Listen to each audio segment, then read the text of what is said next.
오늘 주님의 전에 나오신 성도님들을 환영합니다. 예배를 통해서 주님을 만나시고 또 다시 세상에 나가 승리하시는 삶을 사시는 성도님들이 다 되시기를 주님의 이름으로 축원을 드립니다. 우리가 매 주일 드리는 예배의 목적은 하나님을 만나기 위해서입니다. 우리가 하나님을 만나기 위해서는 하나님을 만나는 내가 누구인지를 먼저 잘 살펴보아야 합니다. 하나님은 예배를 통해 임재하고 계신데 하나님을 만나려고 하는 우리가 잘 준비하지 못하고 예배에 참여한다면 우리는 하나님을 만날 수 없습니다. 오늘 함께 읽은 본문 말씀을 보면 욥이 하나님을 만나려고 많은 애를 쓰고 있습니다.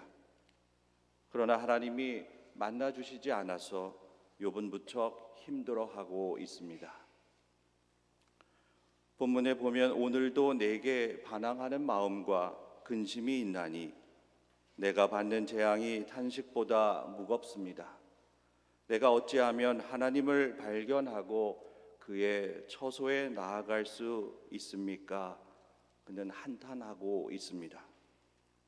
우리가 잘 아는 대로 1장에 나오는 욥과 23장에 등장하는 욥은 큰 차이가 있습니다. 욥의 몸과 마음이 지금과 같이 그렇게 무너져 내릴 줄은 우리는 1장에 나오는 욥을 통해서 상상할 수 없었습니다. 1장에서 욥은 세상 사람 가운데에서 부족함이 없는 사람이었습니다. 우스 땅에 욥이라 불리는 사람이 있었는데 그 사람은 온전하고 정직하여 하나님을 경외하며 악에서 떠난 사람이었다고 성경은 소개하고 있습니다. 또한 1장 8절에서는 하나님이 직접 사탄에게 욥이 누구인지 알려주고 계십니다. 여호와께서 사탄에게 이르시되 내가 내 종 욥을 주의하여 보았느냐? 그와 같이 온전하고 정직하여 하나님을 경외하며 악에서 떠난 자는 세상에 없느니라 소개하고 있습니다. 이렇게 사탄에게 자랑스럽게 칭찬했던 욥이었는데 오늘 본문을 보면 하나님께서 그 욥을 만나주지 않고 계십니다. 그러나 욥은 여호와 하나님을 만나서 하고 싶은 말이 정말 많이 있었습니다. 그에게 닥친 비극적인 일들과 또 고난을 받게 된 원인을 제일 먼저 알고 싶었습니다.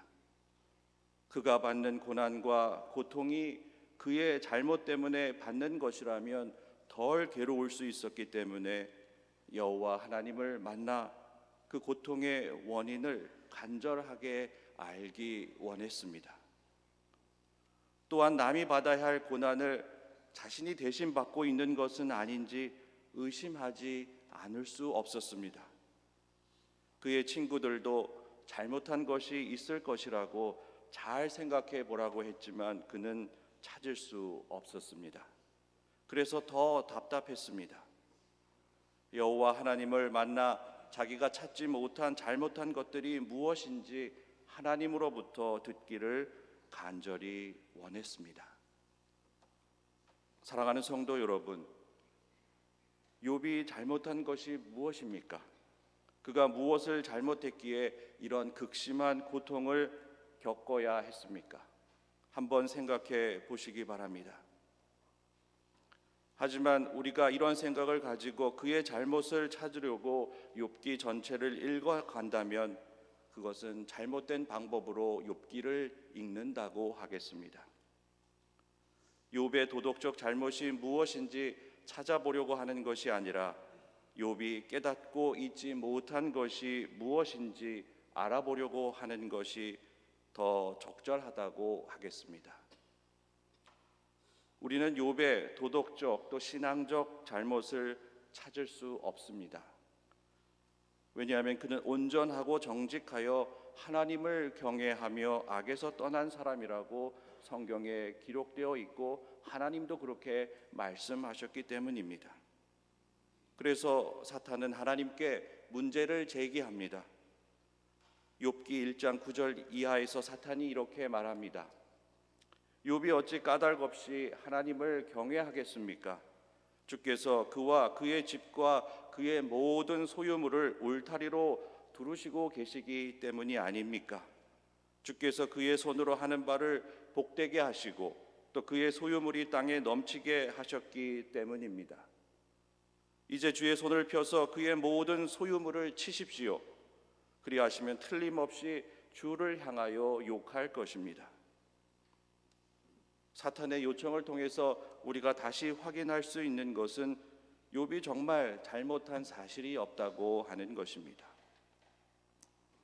그동안 그가 악을 떠나 하나님의 은혜와 축복 가운데 하나님을 경외한 것은 절대로 어려운 일이 아니었다고 사탄은 주장합니다. 욥이 아니라 다른 사람들도 하나님의 은혜와 그 보호하심 속에서 그렇게 사는 것은 쉽다는 주장을 하고 있습니다. 그에게 극심한 불행과 고통이 있다면 그가 하나님을 경외하지 않았고 또 악을 멀리 떠나 잊지 않았을 것이라고 사탄은 강력하게 주장하고 있습니다. 하나님이 잘 돌보아 주시는 은혜 가운데 하나님을 경외하고 악을 행하지 않는 것은 너무 쉬운 일이라고 사탄이 말하고 있습니다. 그래서 하나님은 욥의 시험을 허락하셨습니다. 사랑하는 성도 여러분, 오늘 우리가 욥을 통해서 무리한 시험을 하도록 허락하신 하나님께 항의하는 마음을 가지고 욥의 상황을 바라본다면 우리는 절대로 하나님을 만날 수 없습니다. 하나님이 왜 그런 시험을 주셨는지 그 깊은 뜻을 우리가 깨달을 때에만 하나님을 만날 수 있기 때문입니다. 욥과 비슷한 상황에 있는 사람이 마가복음 10장에도 나오고 있습니다. 재물이 많은 사람에 대한 이야기입니다.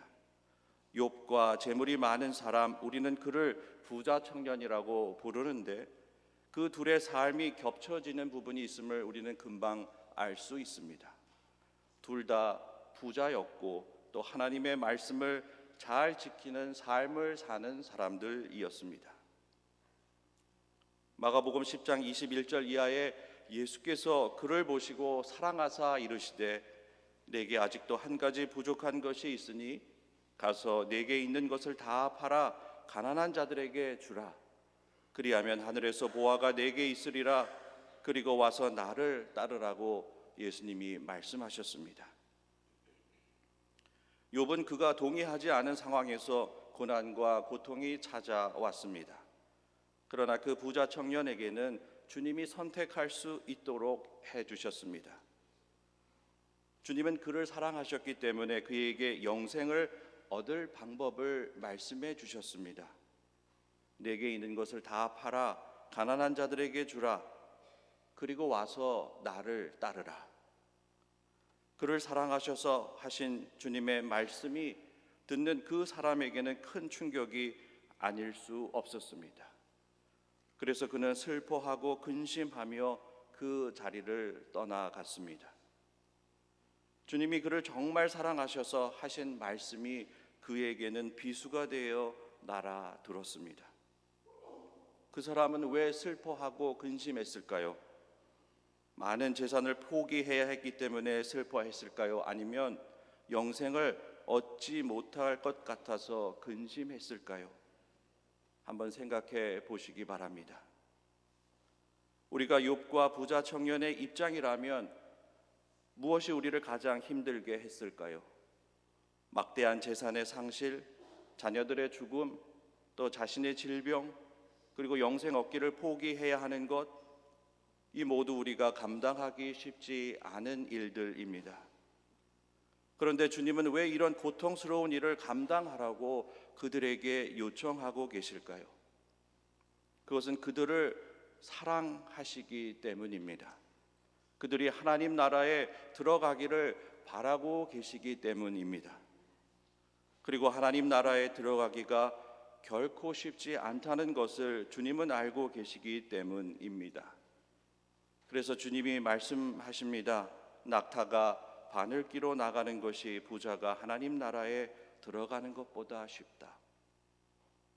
그리고 이어서 말씀하시기를 나와 복음을 위하여 집이나 형제나 자매나 어머니나 아버지나 자식이나 전토를 벌인 자는 현세에 있어 집과 형제와 자매와 어머니와 자식과 전토를 100배나 받되 박해를 겸하여 받고 내세에 영생을 받지 못할 자가 없다고 또한 말씀하셨습니다. 그래서 제자들은 모든 것을 버리고 주님을 따랐기 때문에 이러한 축복을 받을 수 있다고 생각했습니다. 이처럼 이 주님의 말씀은 욥의 결말 부분과 많이 닮아 있습니다. 여호와께서 욥의 군경을 돌이키시고 여호와께서 욥에게 이전 모든 소유보다 갑절이나 주었다고 말씀하셨기 때문입니다.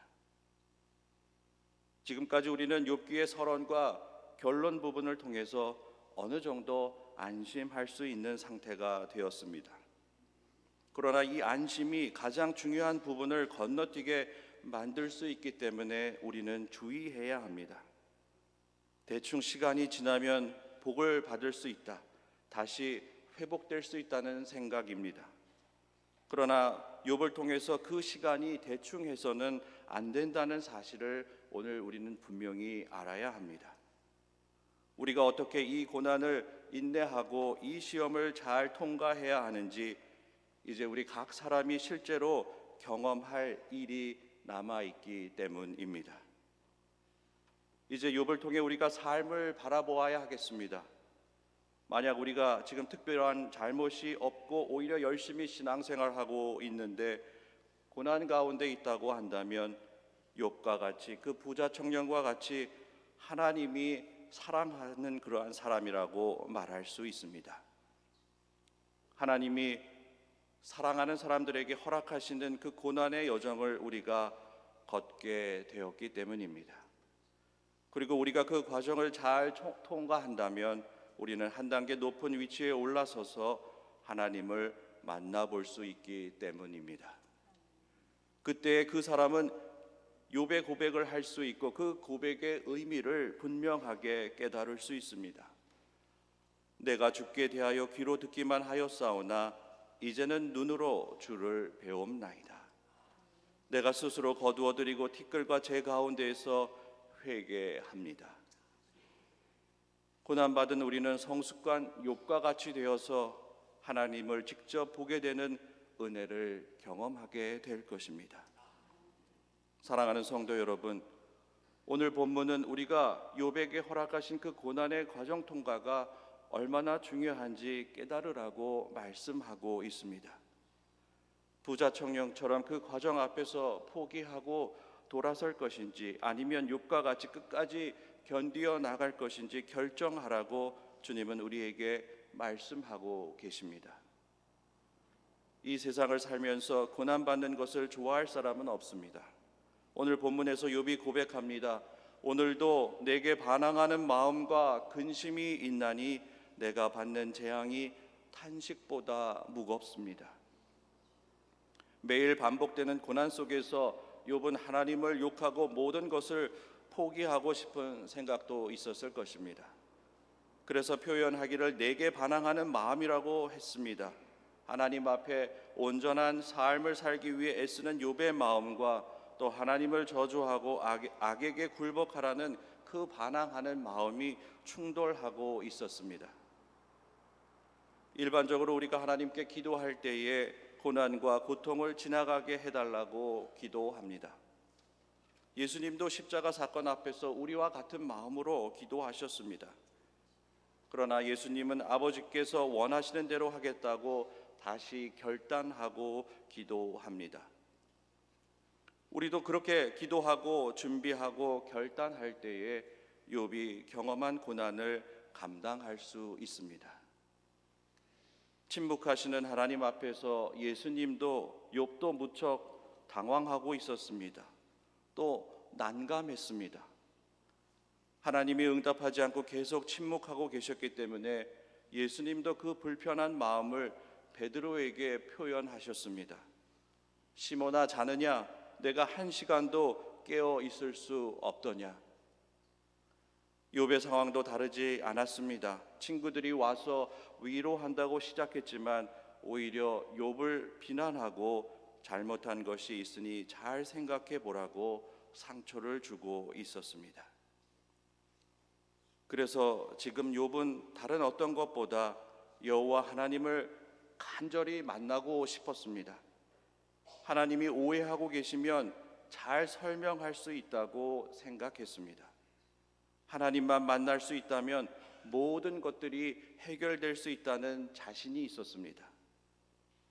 그분이 계신 곳을 알 수만 있다면, 그분의 보좌까지 이룰 수만 있다면, 그분 앞에서 내 사정을 아뢰련만, 내가 정당함을 입이 닳도록 변론하련만, 그러면 그분은 무슨 말로 내게 대답하실까? 내게 어떻게 대답하실까? 사랑하는 성도 여러분, 고난 가운데 침묵하시고 빨리 응답하시지 않는 하나님을 원망했던 경험이 우리에게 있을 것입니다.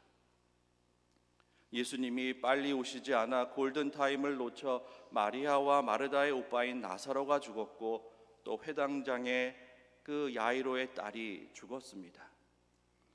이처럼 모든 사람들이 다 끝났다고 생각하는 그 순간에 주님은 일하기 시작하십니다. 이 상황 가운데 우리는 어떻게 기도해야 합니까? 우리가 간절히 바라고 필요로 할 때 침묵하시는 하나님과 주님을 통해 우리는 무엇을 깨닫고 있습니까? 고난 가운데 침묵하며 기도하라고 하는 것은 자리에 앉아 머리를 싸매고 문제를 푸는 것이 아닙니다. 문제가 저절로 풀릴 때까지, 또는 삶이 풀어줄 때까지 그 문제를 자기 품에 안고 인내하며 기도하라고 하는 것입니다.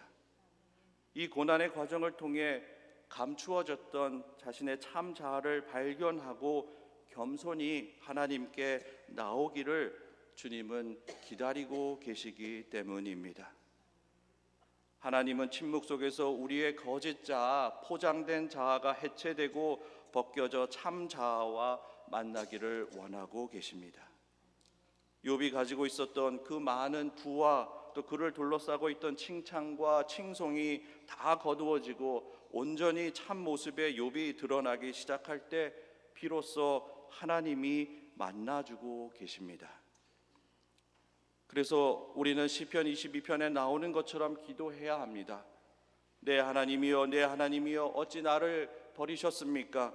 어찌 나를 멀리하여 돕지 아니하시며 내 신음소리를 듣지 아니하십니까? 내 하나님이여, 내가 낮에도 부르짖고 밤에도 잠잠하지 아니한데 왜 응답하지 않으십니까? 이처럼 하나님을 만나기 위해서 먼저 참 자아를 발견하려는 간절한 기도가 우리 삶 가운데 있어야 하겠습니다. 그리고 하나님을 만나려고 하는 그 간절한 몸부림이 있을 때 우리는 욥을 이해하기 시작합니다. 사랑하는 성도 여러분, 고난을 통해서 참 자아를 발견하시기 바랍니다. 거짓 자아가 부서지고 깨지는 아픔을 견뎌내시기 바랍니다. 예수 그리스도를 통해 새로운 피조물로 거듭나는 과정을 받아들이시는 믿음의 용사들이 다 되시기 바랍니다. 부자 청년처럼 미리 포기하고 슬퍼하며 근심하며 떠나가지 마시기 바랍니다. 또한 참 자아를 발견하지 못하고 그 참 자아에 반항하는 외적 자아가 자신을 묵상하는 자로 착각한 나머지 자기 힘에 의지해 묵상을 마치 영적 야망의 결실을 얻어내려고 하는 잘못된 길로 나가지 않도록 조심하시기 바랍니다. 우리는 하나님의 침묵 속에서 견뎌야 합니다. 옛사람이 죽고 새 사람이 사는 과정을 인내해야 합니다. 나는 물같이 쏟아졌으며 내 모든 뼈는 어그러졌으며 내 마음은 밀랍 같아서 내 속에서 녹았으며 내 힘이 말라 질그릇 조각 같고 내 혀가 입천장에 붙었나이다. 주께서 나를 죽음의 진토 속에 두셨나이다. 기도하며 끝까지 기다려야 합니다. 우리는 그동안 신앙생활하면서 너무 단단한 외적 자아와 거짓 자아의 갑옷을 입고 살고 있었습니다. 이제 우리 스스로 그 갑옷을 벗을 수도 없는 상태에 이르렀습니다. 그래서 우리는 그 고난의 과정을 통해 새 사람으로 새 옷을 입을 수 있도록 그 단단한 갑옷을 벗겨내야 합니다. 그래서 히브리서 4장은 우리에게 어떻게 해야 하는지 가르쳐주고 있습니다. 하나님의 말씀은 살아있고 활력이 있어 좌우의 날선 어떤 검보다 예리하여 혼과 영과 및 관절과 골수를 쪼개기까지 하며 또 마음의 생각과 뜻을 판단하시나니 지으신 것이 하나도 그 앞에 드러나지 않음이 없고 또 우리의 결산을 받으실 이의 눈앞에 만물이 벌거벗은 것 같이 드러난다고 말씀하고 있습니다. 하나님의 말씀을 통해 거짓 자아의 그 딱딱한 갑옷을 떼어내야 하겠습니다. 그 과정이 아프고 고통스러운 일이라 할지라도 우리의 영원한 생명을 위해 끝까지 참고 이겨내는 저와 여러분이 되기를 간절히 소망합니다. 지금 이 땅에 살고 있는 얼마나 많은 그리스도인들과 목회자들이 부와 명예를 추구하며 화려하고 딱딱한 갑옷을 입고 있는지 생각해 보아야 하겠습니다. 사랑하는 자들을 위해 고난을 허락하시며 침묵 가운데 그들의 참 모습을 찾아 아버지께로 나아오기를 간절히 바라고 계심을 깨달으시기 바랍니다. 주님을 향해 끝까지 인내하여 새 사람으로 성화되어 하나님께로 나아가는 성도님들이 다 되시기 바랍니다. 그곳에서 우리를 애타게 기다리시는 주님을 기억하며 최선을 다해 고난의 길을 걸어가시는 성도님들이 다 되시기를 우리 주님의 이름으로 축원을 드립니다. 아멘. 기도하겠습니다. 사랑의 주님, 고난을 통해 참 자아를 발견하게 하시고 하나님을 만나게 해 주시옵소서. 우리 주 예수 그리스도의 이름으로 기도하옵나이다.